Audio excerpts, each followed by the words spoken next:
Excellencies, distinguished guests, dear friends, may I first of all extend to you all, and particularly to those of you who have travelled from afar, benvenida alla casa del Presidente, Céad míle fáilte tuairis an Uachtaráin, and indeed to Ireland. And I also wish to thank Maurice Cohen, Chairman of the Jewish Representative Council of Ireland, for his support in organising today's reception. Mar Uachtaráin Héireann, as President of Ireland, it's my very great pleasure to host this little gathering of delegates of the World Jewish Congress. For ever since its foundation in 1936, your organisation has been working tirelessly to vindicate the rights of Jewish people around the world, and today it represents the Jewish communities of 100 countries across 6 continents. And it was such a pleasure to meet ambassadors and representatives from all those different countries. I am aware that this is your 3rd annual conference, and the fact that you're holding it in Dublin is testament to the commitment and dynamism of Ireland's small Jewish community, a community that has made and continues to make such a rich contribution to the life of this island, to Irish arts, professions and politics. Indeed, I am so pleased to see Mervyn Taylor here, my colleague in 2 governments, 1903 to 1997, and was most distinguished. You're coming to Ireland at a time of great global and regional uncertainty in so many places and in so many ways, a time when close to home, Ireland and Europe, indeed, when the consequences of deepening inequalities, poverty, exclusion, unemployment, all things that have betrayed, if you like, the commitment to cohesion in economic circumstances upon which so many had placed their hopes. The consequences, of course, are being exploited by new forces of the extreme right, and the language is, unfortunately now again, one of hate. And the intention is to exploit ignorance and fear, and to do so in a way that I feel as it could ultimately weaken and even destroy democracy itself. We live in a time when in so many quarters of the world we see barbed wire being raised, walls being erected, walls of fear and insecurity, walls between nations, walls between rich and poor, walls between what are called creditor nations and debtor nations, walls between those on the move, the 65 million people on our planet who are currently displaced, and those who feel threatened in their self-definitions of rootedness and who may be seeking to assert claims to exclusive forms of propriety and entitlement. Ours are times when the universal principles of human rights, which may have been lodged, I think, as well in ancient faiths and ancient forms, including, as I've said, the faith systems of the world, and upon which the nations of the world sought to rebuild the international system in the wake of World War II, are being challenged by a new surge of religious intolerance, newly reinvigorated nationalist passions, and divisive identity politics. And yet at the same time, ours is an age of unprecedented interdependence at global level. Challenge is to forge that interdependence in an ethical way. But we're witnessing a landslide movement towards entrenchment and fragmentation, both within and between our societies. Racism and xenophobia are garnering electoral power in many countries, and indeed one of the most important international agreements aimed at the very future of the planet itself, recently secured for our humanity's common future at the meetings in Paris, is now being challenged in a most alarming way. It seems to me, dear friends, that Jewish communities and organizations around the world have a distinctively important contribution to make to any concerted international response to these urgent challenges that I mentioned. Yes, indeed, as the children of communities who have suffered unspeakably from the most extreme form of racialist hatred, an ancient hatred, unfortunately, as a scattered nation with a deep understanding of the migratory condition. but also as a people who have a long experience of the sometimes conflicting demands of universalism and particularism, and as the inheritors of a long, deep-seated intellectual and philosophical tradition that has informed and continues to inform contemporary philosophical thought and practice and science, there is so much that you can bring to the global conversation. Jewish people have at several junctures in their history been the victims, as I have said, of the worst kind of racism, which often sought to exploit ignorance and build on it an ideology that would be used to persecute Jewish people in so many places. This was most tragically the case during the Second World War, when the Nazi ideology and its genocidal system led to the destruction of a third of the world Jews. Last month, at the 75th anniversary commemorations of the massacre of the Babi Yar ravine in the outskirts of Kiev, the president of the World Jewish Congress, Ronald S. Lauder, said how remembering this ominous event was more important than ever. All of us, Jewish and non-Jewish, can still shiver at the thought of Auschwitz and Babi Yar, and it is indeed of the utmost importance that we continue to remember the unprecedented, unique, almost unthinkable tragedy that the Holocaust was, and that we do so in a respectful, historical, accurate, and meaningful manner.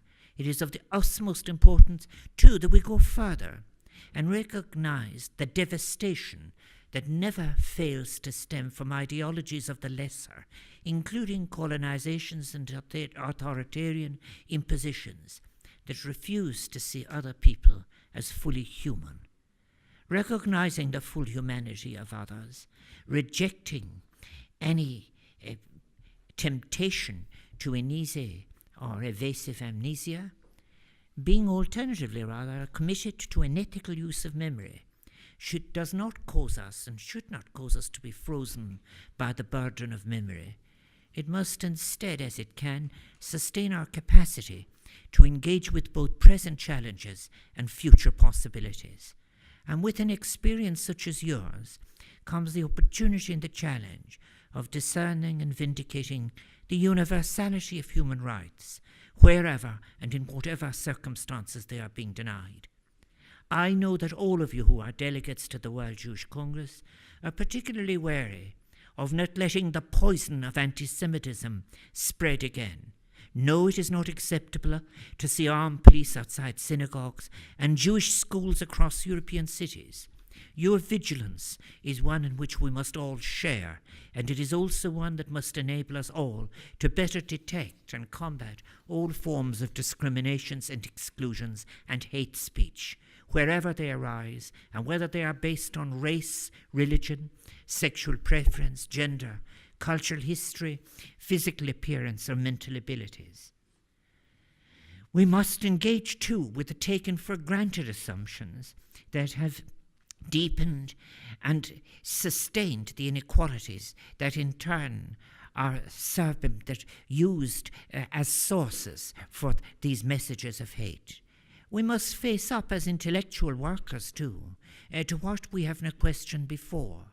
For example, that economic challenges are technocratic rather than political. For after all, that is the mask, the subterfuge, that has allowed ever more complex structures of global inequality to sustain themselves.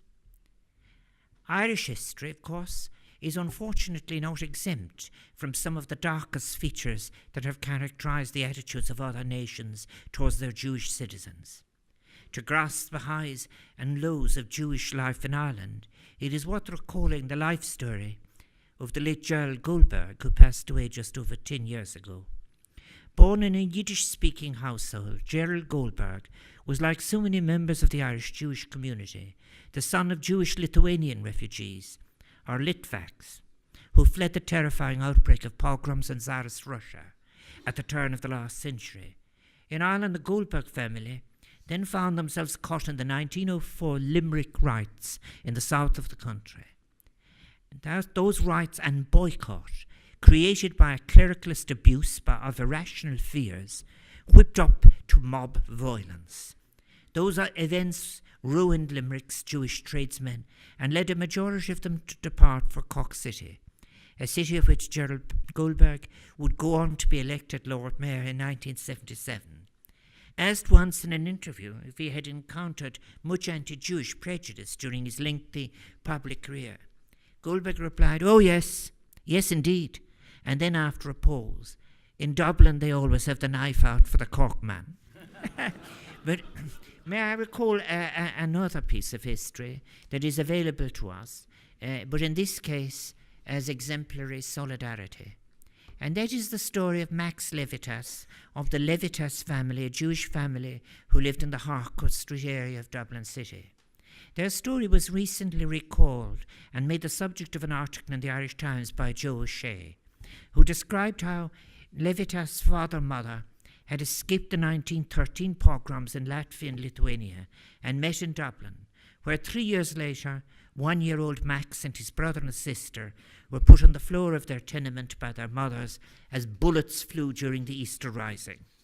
A few years earlier, Mr. Levitas Sr.'s efforts to form an Irish Jewish trade union for tailors had been defeated by employers who had blacklisted him. He was an ally and close friend of James Larkin. But Jewish families during the 1913 lockout of William Martin Murphy, Jewish families took in children of workers who were locked out of their workplaces, and thus it was that Max Levitas became a leader of the popular resistance to Oswald Mosley's fascist movement when October the 4th, 1936, thousands resisted Mosley's army of black shirts who had the protection of the police. And they faced Mosley, who was travelling in an open Rolls-Royce and giving the salute. Max Levitas was one of those who organised that protest. And Maurice Levitas, his brother, later joined the Connolly column of the International Brigade that went on to fight the fascists in Spain. I wrote to Max Levitas 2 years ago on his 100th birthday. And I've had the pleasure also of corresponding with his niece, Ruth Levitas, Professor of Sociology at Bristol University, alongside whom I spoke on the utopian traditions some time ago at Limerick University. And I'm glad that Max Levitas is very well. He went on to have the distinction of being elected as a communist member of the Council for East London. Today, Ireland's Jewish community may be getting smaller. Many of the younger generation of Irish Jews have gone to live their lives overseas. And indeed, to uncover the reasons which led so many of them to leave this island would probably teach us much about ourselves as a society. Is this immigration the product of the restlessness of the young, or of the internationalism that an intergenerational migratory culture brings? Is it motivated by the same factors that have recently seen numerous young Irish people of all backgrounds depart, or are there specific factors, perhaps unspoken or less visible, underlying Irish Jewish immigration? These questions certainly, for scholars, are certainly worthy of study and debate. In sustaining our vigilance against racism, we can, I believe, find great inspiration in the Jewish tradition of universalism, as an outlook which values humankind as a whole above any single one of its components. And there is, too, a rich universalist orientation in the work of Jewish philosophers from the earliest times, through the medieval period, which gave us the writings of the great Maimonides, born in Islamic Cordova, and on through Baruch Spinoza, who was one of those who laid the groundwork for the 18th century European Enlightenment. And we can also think of so many philosophers in the modern period, such as, to name but one, Emmanuel Levinas, another son of Lithuania, who became a French citizen and adopted the French language, and whose ethical phenomenology speaks so beautifully of the unlimited responsibility that stems from our encounter with the face of the other. Of course, Judaism has also for centuries striven to reconcile this universalistic orientation with an equally strong orientation towards particularism, the preservation and continuation of its unique traditions. Those frictions between universalism and particularism, such as they've historically been played out within Judaism, deserve our attention, for they speak powerfully to our present condition.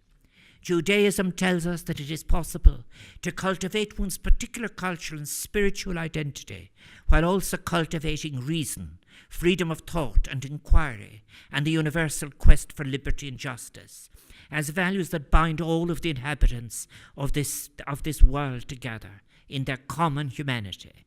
The primary and essentially positive inclination to care for one's community, to cherish and nurture one's specific and unique traditions, only benefits, I believe, from being compounded by an equally fundamental, although admittedly perhaps less instinctive, concern for universal human rights. The appeal to the latter is not limited to an appeal to reason. It invokes also the shared instincts of the wisdom of the heart and of belief. Such rich philosophical universalism is a source that can inform the policies, the language, and the actions that are used. In the necessary dialogue, one must continually seek and sustain with the perceived other in situations of conflict. May I say that this holds true, I suggest, for our consideration of the current state of the political debate in Israel. While the fundamental right of Jewish people to the shelter and security of a state in which their culture can flourish is a principle that should never be questioned, we must never lose sight of the concurrent obligation for that state, like any other state, to respect universal norms and the rights of fellow human beings, with valid claims also to land and to life, memory, cultural flourishing, and security in that land of their ancestors. We must be free to invoke human rights in this universal way. It is not useful to dismiss or even suspect of insensitivity to Jewish life, culture, and security. Those of us who seek to vindicate these values without borders, and who may derive from our own experiences of conflict and exclusion, a willingness to bring those values and that experience to the shared conversation we need so as to, for example, build peace and mutual respect in the Middle East region. It is precisely, too, from the memory of their people's history of migration and exile that Jewish people can derive the resources of empathy and understanding that are required so as to extend a hand of fraternity and solidarity to the destitute among the nations. Indeed, the collective experience of dispersion and exile is intrinsically linked to the Jewish standpoint in history. It is also one that finds deep resonance with us Irish, as a people who have also, millions of whom have left the shores of this island. The life and consciousness of the migrant experience, have too often been neglected as one of the most important experiences in forming our human condition, both past and present. As a next sociologist and academic myself, our human sciences have, for example, often been sedentary in their assumptions. But literature, however, was always better, more perceptive, and has often embraced the transience of the migratory experience. And James Joyce is a very good example of this when he gave the world one of its most famous outsiders, the son of a Jewish Hungarian migrant, Leopold Bloom.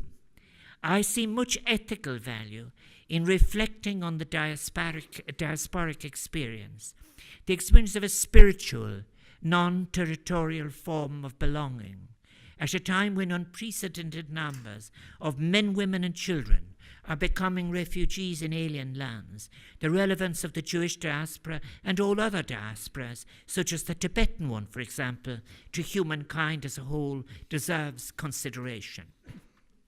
Irish and Jewish people do share, I believe, a common appreciation of what the late David Marcus called the hyphenated heritage of the Irish Jewish community. We in Ireland greatly value the hyphenated heritage of all of the members of our own extended, scattered global family, be they Irish American, Irish Australian, or Irish Canadian.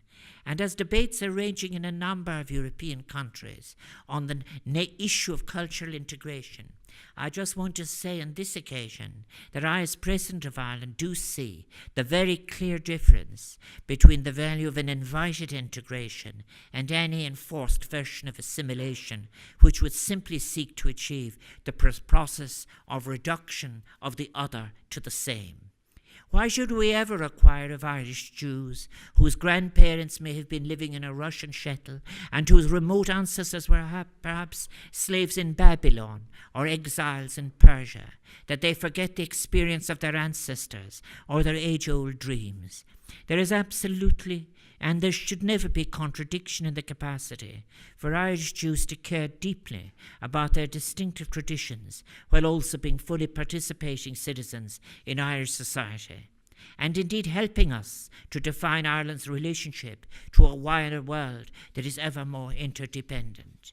Dear friends, Accordia, ours is indeed a brave new world, threatened by unprecedented possibilities again of mass destruction, be they military or environmental, but also faced with great possibilities for human advances through science and technology, to which there's been such a significant contribution by Jewish scholars and scientists, and more importantly perhaps, to the possibilities that will flow from a new or recovered ethical awareness of the great web of life on our shared planet and its complexity that must be respected. Through what new forms will this life continue its grand unfolding? What is our function in it, our task as a people, our duties as peoples, as individuals?